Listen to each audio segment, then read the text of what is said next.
Assalamualaikum warahmatullahi wabarakatuh. Halo, selamat pagi, selamat siang, selamat sore, selamat malam. Salam sejahtera bagi kita semua. Om Swastiastu, Namo Buddhaya, salam kebajikan. Sengaja saya sebut semuanya agar yang nonton pagi mendapat selamat pagi, yang nonton siang mendapat selamat siang, yang nonton sore mendapat selamat sore, dan yang nonton malam mendapat selamat malam. Perkenalkan, kami dari kelompok 7 kelas 3B Program Studi Pendidikan Bahasa dan Sastra Indonesia Fakultas Ilmu Pendidikan Universitas Trunojoyo Madura yang beranggotakan saya sendiri Azimatu Silvianita dan teman-teman saya. Nama saya Muhammad Hamdasar, NIM 55. Perkenalkan, saya Deli Pramisa Dinugraha, NIM 1906211000047. Halo, perkenalkan nama saya Nur Aziza NIM 1902111000064. Di sini kami akan menjelaskan mengenai materi ajar keterampilan menyimak bahasa Indonesia bagi penutur asing. Disimak ya. Baik teman-teman, pada kesempatan kali ini saya akan mencoba menjelaskan dengan singkat tentang atau mengenai materi menyimak dalam pembelajaran BIPA. Nah, di sini saya membawakan 6 prinsip pembelajaran materi menyimak dalam pembelajaran BIPA. Nah, langsung saja ya untuk yang pertama, yakni pembelajaran materi menyimak dalam kelas BIPA harus terpadu dan fokus pada pengembangan. Nah, di sini artinya materi-materi yang kita ajarkan nantinya harus ada harus ada progres baik dari peserta didik maupun pendidik. Nantinya outputnya harus mengeluarkan progres yang baik seperti itu. Selanjutnya pembelajaran yang memotivasi. Nah, di sini karena memang peserta didik kita ini kita kan dalam pembelajaran BIPA. Nah, berarti peserta didik yang kita ajar ini semuanya bukan dari warga Indonesia, bahkan dari warga luar.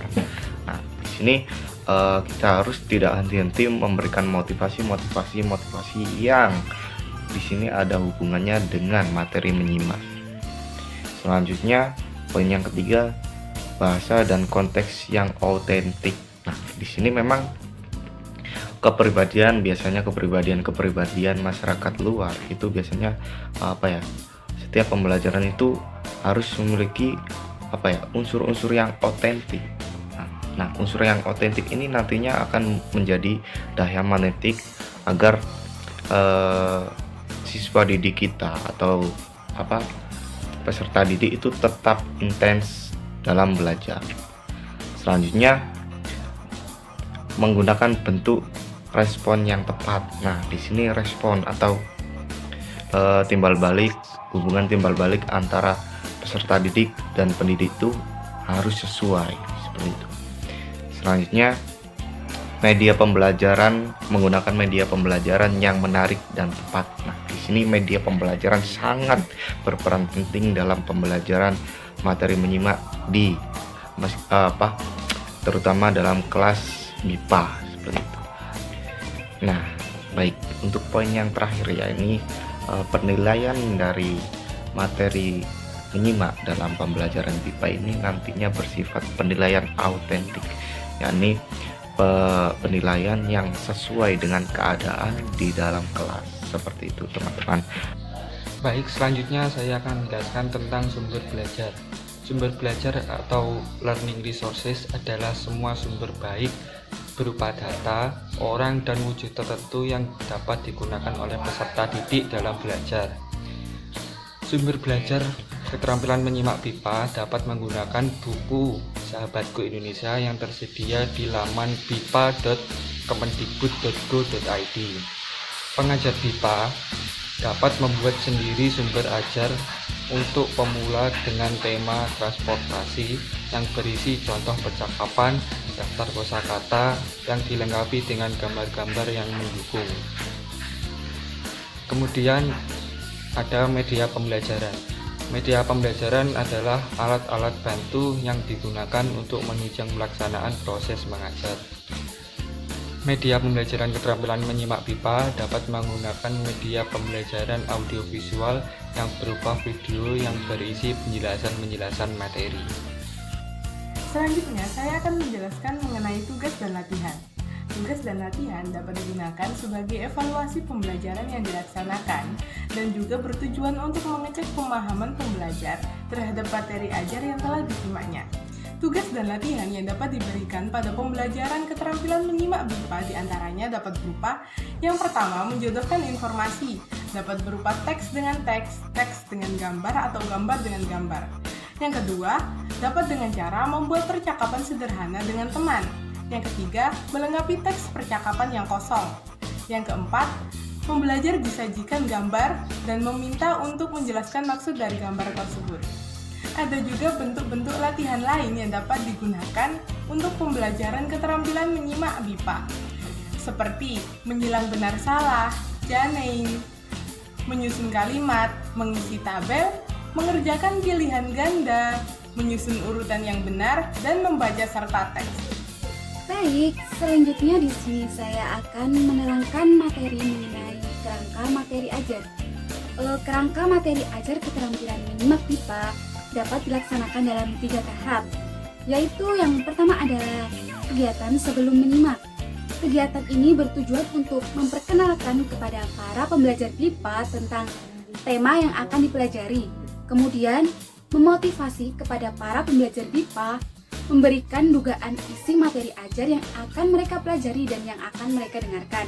Dan juga kegiatan ini dapat berupa pemberian rangsangan, baik berupa rangsangan visual maupun rangsangan audiovisual oleh pengajar BIPA kepada para pembelajar BIPA. Yang kedua yaitu kegiatan yang dilakukan selama menyimak. Kegiatan pada tahap ini disesuaikan dengan tujuan menyimak. Adapun tujuan menyimak dapat dibedakan menjadi 2, yaitu menyimak secara intensif dan menyimak secara ekstensif. Adapun tugas-tugas dan kegiatan dalam tahap ini itu dilihat dari tujuan menyimak yang diambil oleh para pembelajar BIPA. Apakah para pembelajar BIPA tersebut memilih materi menyimak intensif atau mereka memilih menyimak ekstensif. Kemudian yang ketiga yaitu kegiatan yang dilakukan setelah menyimak.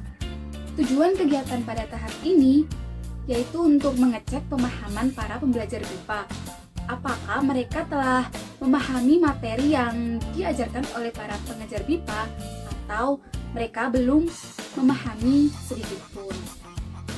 Adapun langkah-langkah yang dapat dilakukan setelah menyimak yaitu dapat dengan cara memberikan latihan-latihan oleh para pengajar BIPA kepada para pembelajar BIPA untuk mengetahui tingkat seberapa paham para pembelajar BIPA terhadap materi ajar yang disampaikan oleh para pengajar BIPA. Baik, sampai di sini penjelasan dari kami. Semoga apa yang kami jelaskan dapat bermanfaat bagi kalian semua. Terima kasih. Wassalamualaikum warahmatullahi wabarakatuh.